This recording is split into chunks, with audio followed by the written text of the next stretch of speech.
Hello and very welcome everyone to this particular session of the current affairs. Today we are going to learn the current affairs for 3rd of May. So let's start and see that what are the things we can learn from this session and what are the notes we can update in our notebooks. So firstly, we are going to discuss these topics like I have got some banking, finance news, defense news, science and technology news, sports news, important days, books and authors, appointments and resignations, obituary, awards and recognitions, and at last I'll summarize all the topics for all of you. Before we start, the images used in our slide deck are for educational purpose only. Respect the intellectual property rights of the original creators and owners of these images. If you are the owner of any of the images used in this deck and have any concerns or issues, please contact us at sathi@iitk.ac.in and we shall remove the images. So the first news that we have today with us is regarding the credit card spends rise 27% to rupees 18.26 TN in the financial year 2024. So basically, we are talking about the credit card spends in the financial year 24 according to the RBI data. So according to the latest data of the highest regulatory body of banking in India, credit card spends surged by 27% in the current financial year to rupees 18.26 trillion in financial year 2023-2024. That means the last financial year, not the current one. From nearly 14 trillion in the financial year 23. That means in between 2022 to 2023, it was 14 trillion. And between 2023 to 2024, it is for 18.26 trillion. So it has been increased by 27%.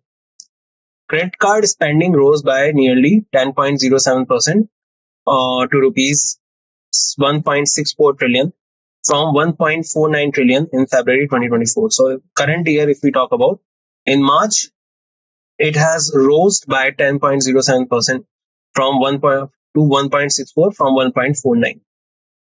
During the financial year 24, the four credit card issuers in India, SDFC, SBI Card, ICICI Bank, Axis Bank, experienced a decrease in their market share, dropping to 71.98% in March 2024 from 74.79% in March 2023. SDFC Bank led in credit card transactions with rupees 43,471.29 crore in March 2024, 8.57% higher than 40,288.51 crore in February 2024. So it is the all data related to the credit card spends. What things you can learn from this is this point that four top credit card issuers in India, according to the data, are SDFC Bank, SBI Card, ICICI Bank, and Axis Bank. RBI updated guidance note on operational risk management to extend it to NBFC.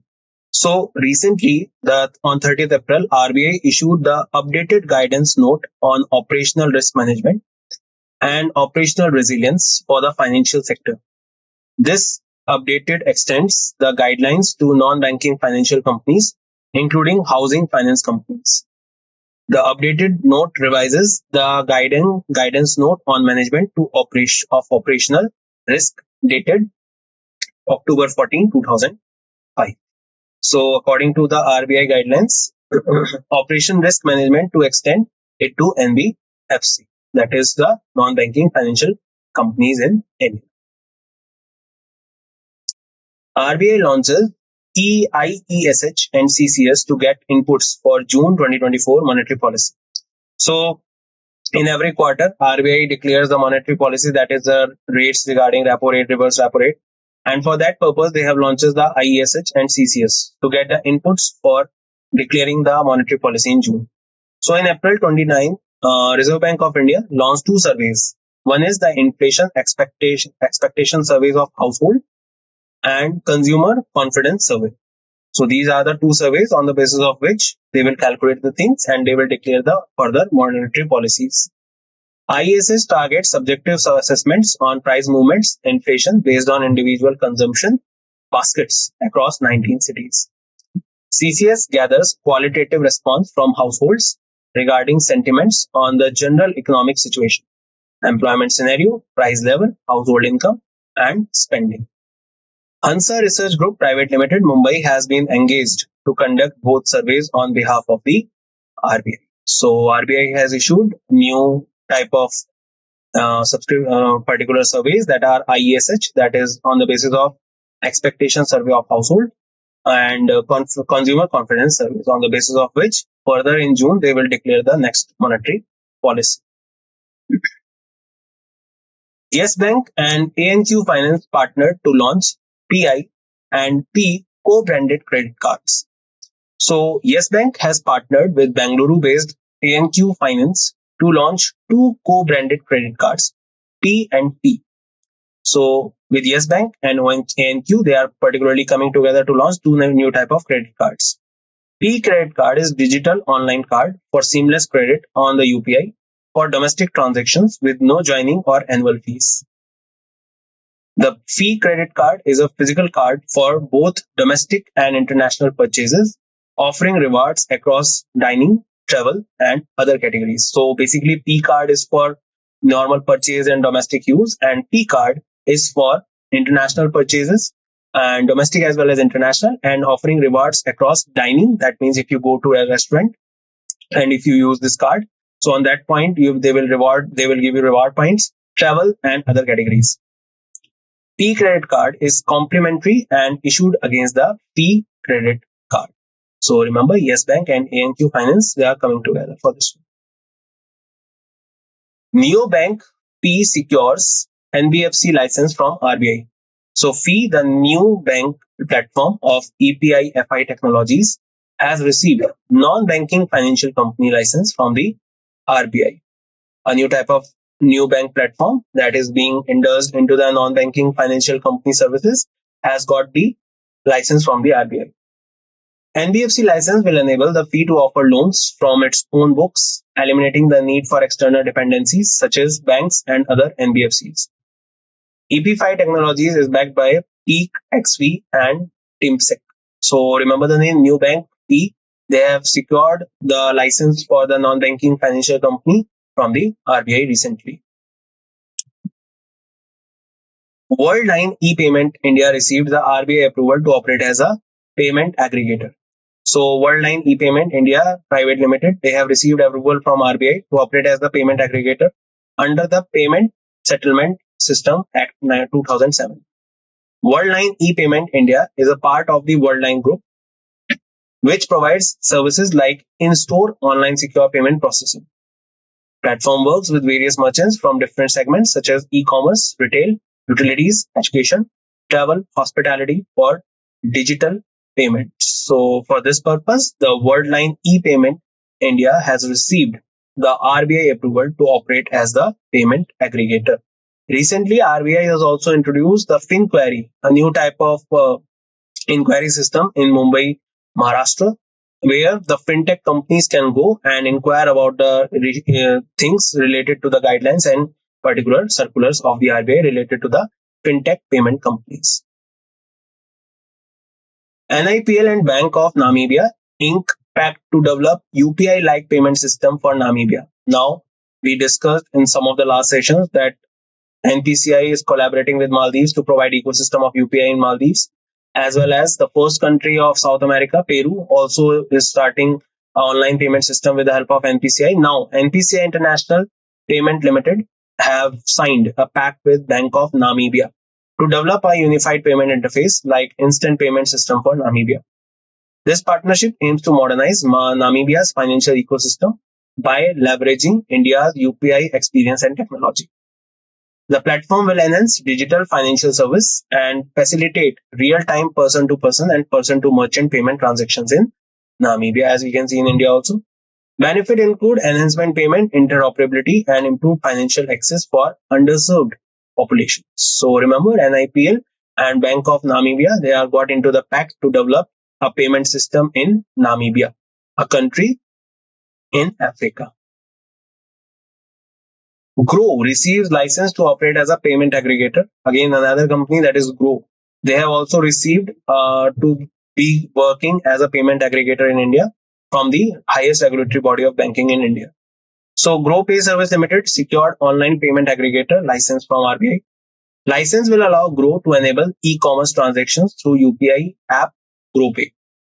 Grow can now onboard merchants and provide digital payment solutions, expanding its financial offerings. So for this purpose, now Grow is already in the market as a particular company that helps people in investing in different type of index or share market, and also helps in telling or counseling people regarding the financial investments. And now they are also working towards creating a new type of payment aggregator in the market. RBI imposed monetary penalties on cooperative banks. So as we know that RBI is the highest regulatory body of banking, and they have an act that is called the RBI Regulation Act of 1949. Under that, they can impose a penalty on any bank if they are found to be doing anything illegal related to the payments and other type of things related to the banking service. So RBI has imposed monetary penalties on several cooperative banks. Penalties are due to various regulatory violations identified by the RBI. Penalties are based on deficiencies in regulatory compliance. RBI clarified that these penalties do not validate or invalidate any specific transactions or agreement entered into the by the bank with their customers. So please remember that these type of penalties is not a symbol that the banks is bankrupt or something. RBI is also saying that this type of penalties is just to keep these type of banks in regulatory basis. NPCI partners with Bank of Namibia to develop UPI-like instant payment system. We just discussed this one. So NPCI is collaborating with a lot of nations. Recently, they collaborated with Maldives, also first South American country Peru, and now another country that is Namibia. So an African country, with them they are providing a UPI payment type of interface in the Namibian country. RBI announces 8% interest on floating rate bond 2034. Government of India has introduced a floating rate bond maturing in 2034. Reserve Bank of India has declared 8% interest rate for the floating rate saving bonds. The bond offers a variable interest rates that resets every 6 months. The interest rates reflects current market conditions, providing a flexible investment option. So RBI announces 8% interest on the floating rate bond. So as I told you in the last session also, the bonds are basically a type of loan that is taken by the government, and in respect of that, government issue a bond that is to the RBI. Now RBI has particularly set these guidelines that every bank, every commercial bank in India, they should invest in bonds. Now, whenever the RBI wants to control deflation and inflation in country, what they do is to particularly control the percentage of interest on the bonds. If the percentage of interest is more, then the banks, the commercial banks, they will also charge more percentage in the personal loans. The less money will go to the liquidation for the people, and that is how they can control the inflation and deflation. So that is why RBI has increased the 8% interest, announces 8% interest on floating rate bond. India's manufacturing activity in April, second strongest in 3.5 years. So India's manufacturing sector has shown robust performance in April. So means the performance in April was quite good. HSBC India Manufacturing Purchasing Managers Index indicate strong expansion. According to the HSBC, the Hong Kong Shanghai Banking Corporation, they have also provide a particular data in which they are showing that India has a strong expansion. This marks the second strongest growth in manufacturing activity. Sector continues to maintain momentum from the previous year's stellar performance. So remember that India's manufacturing activity in April, the second strongest in 3.5 years. Adani Green Energy secures $400 million financing for 750 megawatt solar projects. So Adani Green Energy, Adani Defense Group has also collaborated with different companies like Edge Group of UAE for the defense equipments. Now Adani Green Energy secured 400 million finance for 750 megawatt solar projects. The finance coming from the consortium of 5 leading international banks. The fund will support the construction of 750 megawatt solar projects in Rajasthan and Gujarat.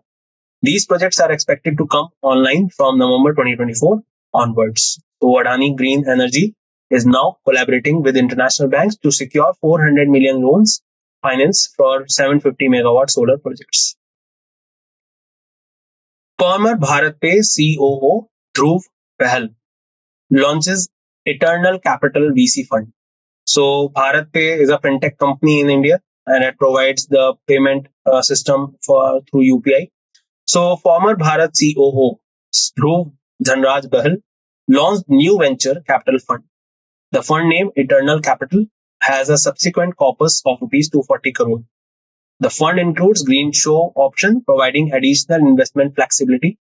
This move marks Bahal's entry into the dynamic landscapes of Indian startup. So remember the name Dhruv Bahal. He launched the Eternal Capital VC fund recently. ICICI Bank joins India's top 5 companies with market cap surpassing rupees 8 trillion. So in the market capitals, that is the market of funding and market of capitalization and all that. Now ICICI Bank has joined the top 5 companies. They have the total capital of 8 trillion rupees. Bank market cap has surpassed the 8 trillion mark. Shares of ICICI Bank surged over 5%, boosting its market value. This achievement cements ICICI Bank position as a financial powerhouse. So investors will have more confidence in this company now, and that is why the percentage of their share rate in the market also surged by 5%. DRDO successfully test long-range smart system from Odisha. So Defense Research Development Organization, the particular chairman of this organization is currently Samir Kamath, successfully flight tested the long-range supersonic missile assisted releases of torpedo, that is the smart system. The test was conducted from APJ Abdul Kalam Island off the coast of Chandipur in Balasore, Odisha. Recently, government declared that a new testing range will be launched soon in Andhra Pradesh also. So remember the full form of SMART, Supersonic Missile Assisted Release of Torpedo. A SMART system is designed to enhance India's Navy anti-submarine warfare capabilities. So first of all, you need to understand what is torpedo. So whenever a submarine is going beneath the sea, they have the capability to launch different type of missiles. One of them is torpedo. The torpedoes are those particular missiles which go horizontally parallel to the submarine, and they have the particular technology, they have the particular power to destroy the vessels, submarines during the beneath the sea warfare. It includes a long-range supersonic missiles carrier with a range of up to 643 km and lightweight torpedo with a 20 km range and 50 km high explosive warhead. So remember the name DRDO. They have launched the smart system from Odisha, and that is a new type of torpedo, that is supersonic missile assisted release of torpedo. NHPC Norway Ocean Sun signed MOU to implement floating solar energy technology in India. So NHPC has Limited has signed a memorandum with Norway-based Ocean Sun to explore cooperation in demonstrating Ocean's Sun floating solar energy technology. The technology involves photovoltaic panels mounted on hydroelastic membranes at sites identified by NHPC. This initiative aligns with NHPC's effort towards sustainable development and addition to the renewable energy capacity. So you must be thinking that why all these companies all over the world are doing so much to create these type of things, because it is a part of sustainable development goals of the United Nations. And also we need to protect our environment in the coming years for the next generation. So for that purpose, this is all going on. Recently, a new floating solar park was also installed in Western Ghat.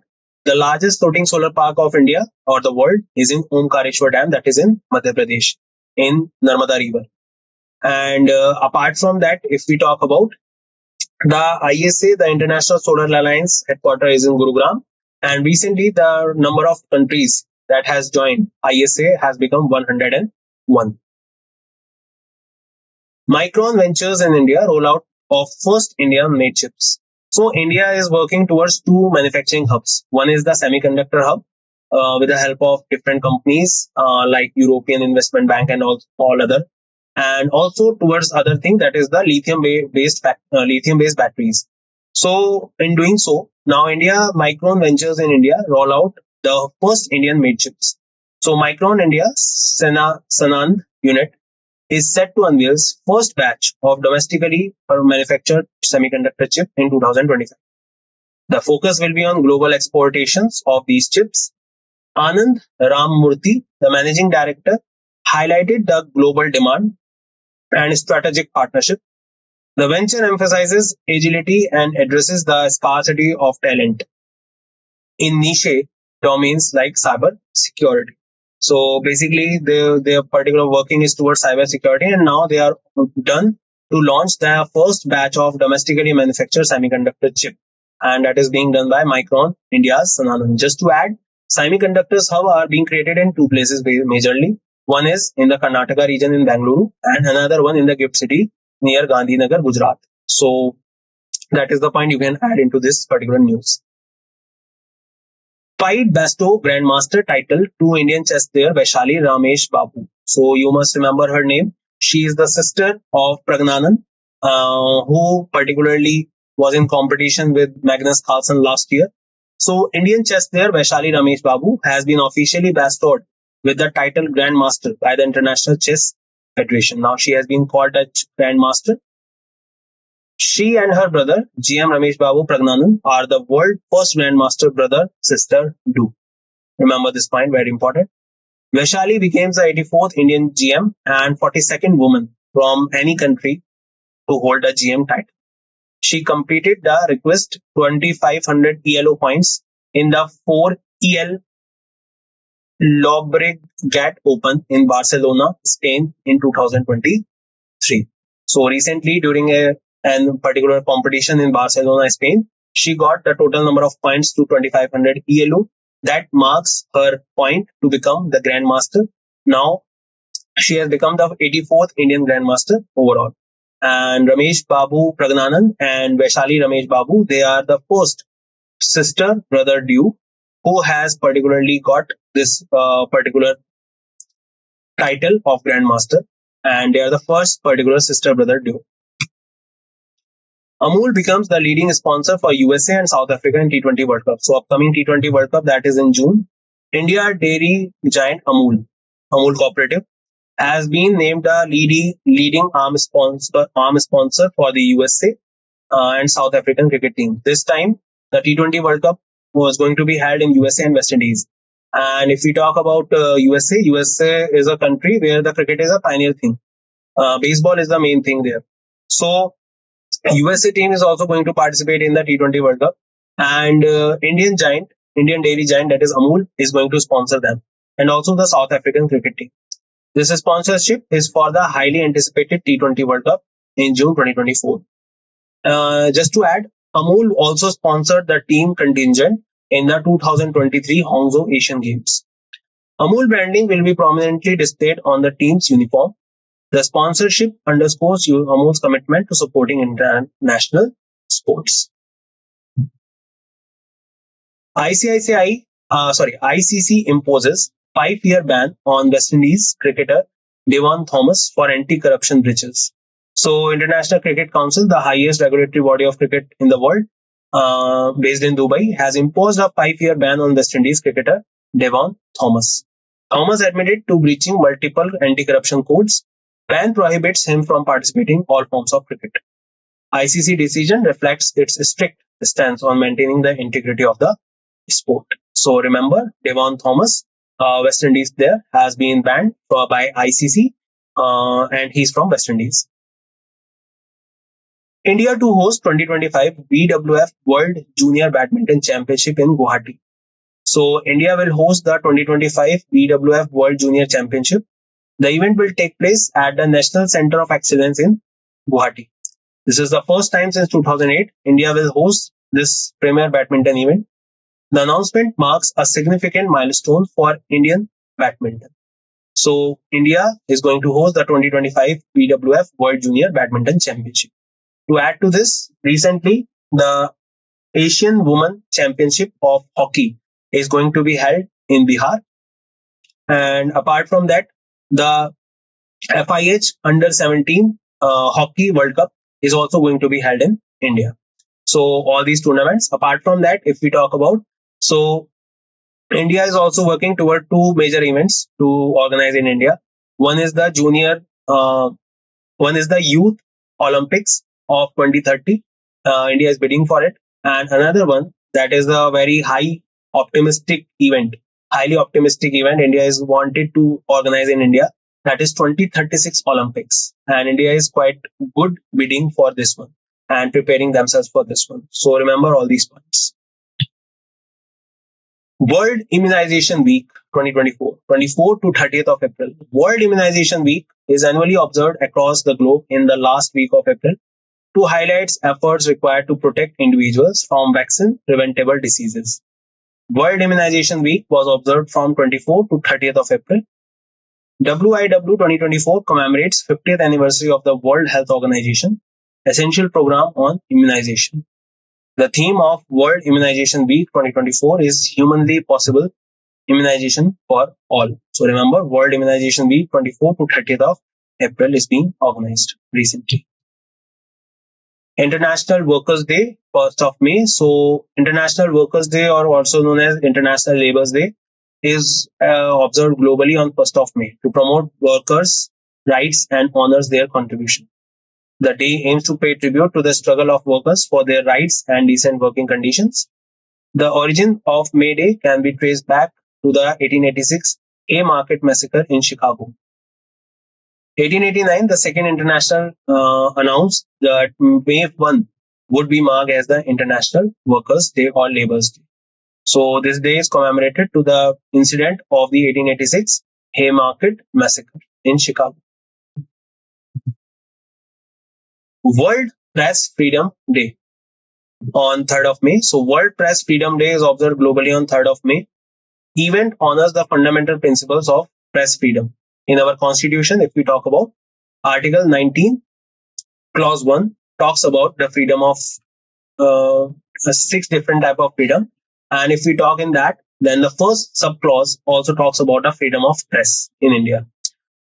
So basically, when we talk about the freedom of press, that does not mean that whatever they want to do, they can do. That means that the journalism or the press or the newspaper should be done without any kind of indulgence of any kind of high authorities or bodies. And it should be free from any kind of pressure and forcefully done jobs. So for that day, 3rd of May is observed. The theme is a press for the planet. Journalism in the face of the environmental crisis. Theme highlights the role of journalism in addressing environmental issues and driving meaningful action. Remember, World Press Freedom Day. Former RBI Governor D. Subbarao launched a new book titled Just a Mercenary, Notes from My Life and Career. So Dr. Duvuri Subbarao, former governor of the RBI, you must have seen him earlier during the 10 years or 20 years ago. So basically, he was the governor of RBI from 2008 to 2013. So at that time, he was very famous. His face was very famous. Whenever any kind of circular was made, he was the face of the RBI at that time. So Duvuri Subbarao, former governor of the Reserve Bank of India, launched his memoir titled Just a Mercenary, Notes from My Life and Career. The book was published by Penguin Random House, narrates Subbarao's career, aiming to inspire young professionals. D. Subbarao served as the governor of RBI for 5 years and as the secretary to the Prime Minister's Economic Advisory Council 2005 to 2007. Jeremiah Manel sworn in as the new Prime Minister of Solomon Island. To add to this, recently, Claudia Sheinbaum, she became the first woman president of Mexico.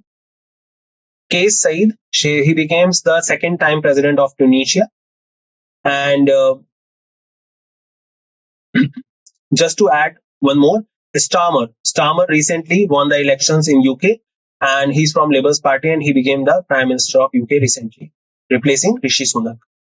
Jeremiah Manley, former Foreign Minister of the Solomon Islands, sworn in as the new Prime Minister. He won the PM vote in the secret ballot after 2024 national election results failed to deliver a majority to any political party. Manele replaced Manasseh Sogavre, who served as the PM for 4 terms. Solomon Islands inducted joint elections for the first time in 2024, holding simultaneous province, city council, and national elections.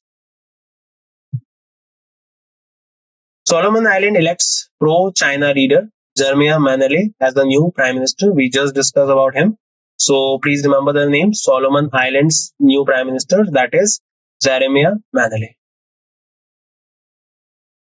Pratima Singh, IRS appointed as the director of DPIIT. So Pratima Singh, an officer in the IRS, that is the Indian Revenue Service, appointed as the director. She will serve in the Department of Promotion of Industries and Internal Trade.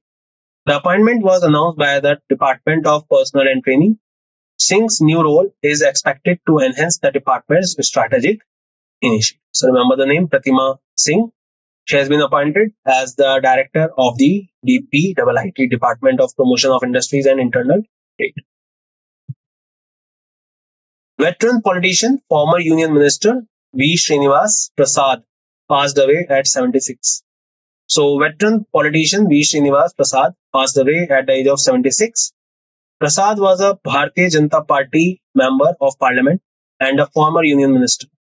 He had an illustrious career spanning 5 decades.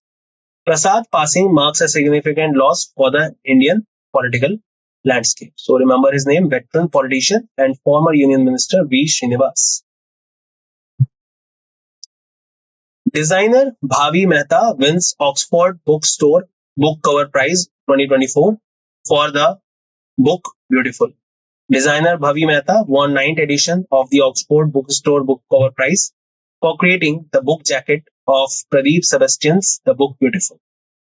Award comprises trophy, certificate and 1 lakh rupees cash prize. The Book Beautiful was published by Hachette India. So designer Bhavi Mehta wins Oxford Bookstore Book Cover Prize 2024. So let's summarize that what we have learned in this session. So first of all, banking and finance, we learned that credit card spends rises by 27%. According to the RBI data, RBI updated guidance note on operational risk management to extend it to NBFC. RBI launches new 2 surveys, IESH and CCS, to get input for the next monetary policy. Yes Bank ANQ Finance partner to launch P&P co-branded credit cards. New Bank Pi secures NBFC license from RBI. Wordline e-payment, India received RBI approval to operate as a PA. NIPL and Bank of Namibia inks pact to develop UPI-like payment system. Grow receives license to operate as a payment aggregator from RBI. RBI imposes monetary penalties on cooperative banks. NPCI partners with Bank of Namibia to develop UPI-like instant payment system. RBI announces 8% interest on floating rate bond. The manufacturing activity in April robust, second strongest in 3.5 years. Adani Green Energy secures 400 million funding from international banks for investing in green energy in India. Former BharatPe CEO Dhruv Bahal launches Eternal Capital VC Fund. ICICI Bank joined India's top 5 companies with market capital surpassing 8 trillion rupees. DRDO successfully tests long-range smart system from Odisha. NHPC, Norway's Ocean Sun, signed MOU to implement floating solar energy technology in India. Micron Ventures in India, rollout of first India-made chips. Fight Basto Grandmaster title to Indian chess player Vaishali Ramesh Babu. Amul becomes the lead sponsor for USA and South Africa in T20 World Cup 2024. ICC imposed 5-year ban on West Indies cricketer Devon Thomas for anti-corruption breaches. India to host 2025 BWF World Junior Badminton Championship in Guwahati. World Immunization Week 24 to 30th of April. International Workers' Day 2024 May 01. World Press Freedom Day 2024 celebrates on May 3rd. Former RBI Governor T. Subbarao launched new book, Just a Mercenary. Jeremiah Manale sworn in as the new Prime Minister of Solomon Islands. Pratima Singh appointed as the Director of DPIIT.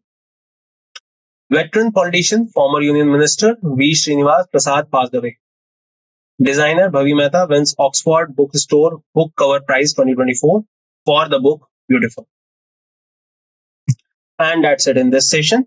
I hope you learned a lot of things in this particular session.